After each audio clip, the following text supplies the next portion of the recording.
Всем добрый день! В этом видео я подобрал для вас 14 лучших рецептов полезных народных подкормок для подпитки комнатных растений и цветов, некоторые из которых можно приготовить из аптечных препаратов, таблеток, а некоторые из других подручных домашних средств. Первая подкормка готовится из дрожжей. Для этого в 1 литре теплой воды необходимо развести пару грамм сухих дрожжей и 1 чайную ложку сахара. Полученный раствор следует настоять около 3 часов. Затем следует этот концентрат разводить в соотношении 1 к 5 с водой, а затем уже поливать им комнатные растения. Такой раствор оздоравливает растения, стимулирует их рост, пышное цветение и улучшает корневую систему. Достаточно его использовать раз в месяц. Следующая подкормка готовится из древесной золы. Возьмите 3 столовых ложки древесной золы и залейте ее 1 литром кипятка. После остывания раствора такую подкормку можно использовать в качестве полива растений под корень по увлажненной почве. Третья подкормка готовится из банановой кожуры. Для этого необходимо 1 шкурку от банана положить в 3-литровую банку, залить 1 литром чуть горячей воды и оставить настаиваться в течение 2 дней, после чего банан нужно вынуть и добавить 2 литра воды. Такой подкормкой можно подкормить растения под корень по увлажненной почве. Следующая подкормка готовится из чеснока. Она содержит множество ценных микро- и макроэлементов, витаминов, органических кислот, которые ускоряют набор зеленой массы и сопутствуют пышному цветению. Также она содержит фитонциды, которые обладают антибактериальными и противогрибковыми свойствами.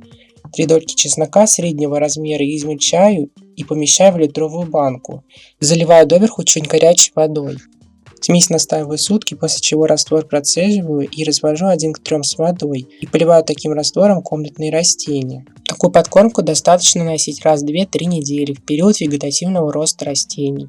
Пятая подкормка готовится из яичной скорлупы. Скорлупа от яиц, как многие знают, содержит большое количество кальция и множество других питательных веществ, микро- и макроэлементов, которые укрепляют растения и способствуют активному росту и цветению. Чтобы приготовить подкормку из скорлупы, необходимо использовать скорлупу от свежих яиц. Ее нужно хорошенько промыть в воде. Для приготовления настоя берется где-то 3-4 скорлупы от яиц и заливается 1 литром горячей воды. Банка плотно закрывается крышкой и оставляется в темном месте на 5-7 дней. Когда раствор помутнеет и начнет пениться, значит удобрение готово. Далее такой настой процеживается и разводится 1 к 3 и поливаются им цветы под корень. Такую подкормку достаточно носить раз в 2 недели. Шестая подкормка готовится из картофельных очисток. Чтобы приготовить отвар из очисток, берется кожура от 3-6 картофелин среднего размера. Кожура измельчается и заливается 1 литром воды и варится 20 минут на среднем огне. После чего отвар процеживается и после остывания поливаются растения под корень. Такую подкормку достаточно вносить раз в 2 недели в период вегетативного роста растений. Данный отвар насыщен минералами и питательными веществами в легко усваиваемой форме. Он даст вашим растениям мгновенный толчок к росту и цветению. Для приготовления 7-й подкормки понадобится буряк. Буряк среднего размера необходимо хорошенько помыть и нарезать на небольшие кусочки. Далее нужно переложить нарезанную свеклу в литровую банку. У меня получилось заполнить половину банки. Далее заливаем доверху горячей водой около 60 градусов. Закрываем банку крышкой и оставляем настаиваться в течение 3-4 дней. Спустя это время такой настой необходимо процедить и развести 1 к 3 с водой, то есть добавить 3 литра воды. Такой подкормкой можно поливать вегетирующие растения под корень раз в 10-14 дней, что будет способствовать пышному цветению всех цветов. Следующая подкормка готовится из лавровых листьев.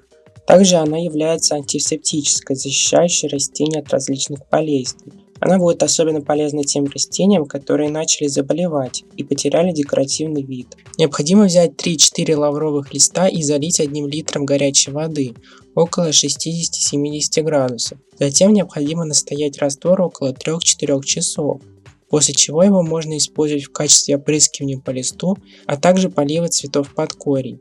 Чтобы поддерживать декоративный вид и здоровье цветов, такую подкормку достаточно давать растениям 1 раз в месяц. А еще можно использовать лавровые листья в сухом виде. Для этого необходимо измельчить лавровые листья и насыпать в каждый горшок по 1 чайной ложке, слегка взрыхлив почву и заделав землю на пару сантиметров. Еще можно использовать воду, которая остается после замачивания гороха для приготовления какого-либо блюда. Горох, как правило, замачивают от 4 до 6 часов. Чтобы получить питательную воду для растений, спустя положенное время горох перемешивается. От этого вода становится белой и мутной. Затем эта мутная вода сливается. Горох используется по назначению, а слитая вода разводится до светло-белого раствора, после чего ей поливаются растения под корень. После такой подкормки даже слабые растения восстанавливаются и начинают цвести.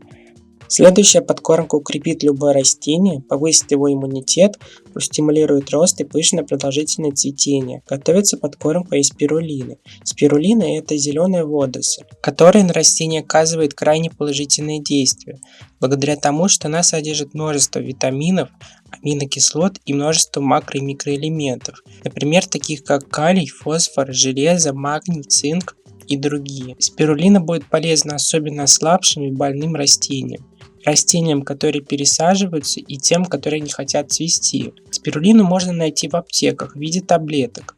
Для приготовления подкормки берется 1 таблетка на 1 литр воды.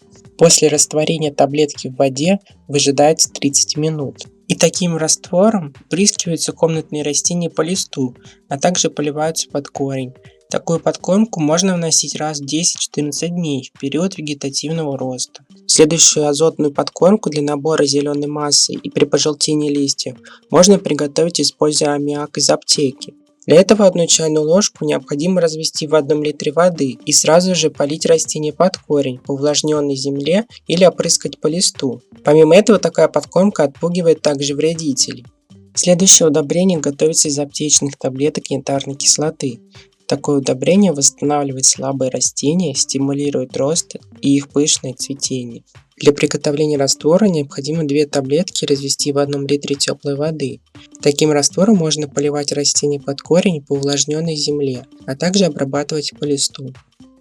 Следующая подкормка также восстанавливает увядающие растения и придает им сил для полноценного роста. Готовится из глюкозы. Для этого в 1 литре воды разводится 1 чайная ложка препарата или 1 таблетка и поливается растение под корень или опрыскивается по листу. И еще 1 подкормка готовится из аптечного препарата. При регулярном ее использовании она оказывает крайне положительное действие на растения, стимулирует рост, пышное цветение, повышает их иммунитет, дезинфицирует почву, обогащает ее кислородом, защищает растения от множества болезней, а также стресса. Она будет особенно полезна тем растениям, которые начали подгнивать, появилась плесень, растение ослабло, не растет и перестало цвести. Для приготовления подкормки понадобится простая аптечная перекись водорода.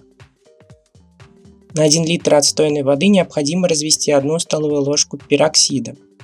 Такой подкормкой можно поливать растения под корень, а также опрыскивать по листу раз в 7-10 дней в период вегетативного роста растений. Спасибо, что посмотрели это видео до конца. Напишите в комментариях, какие вам из этих подкормок нравятся больше всего и какие вы используете для своих комнатных цветов. Не забудьте также поставить лайк и подписаться на канал.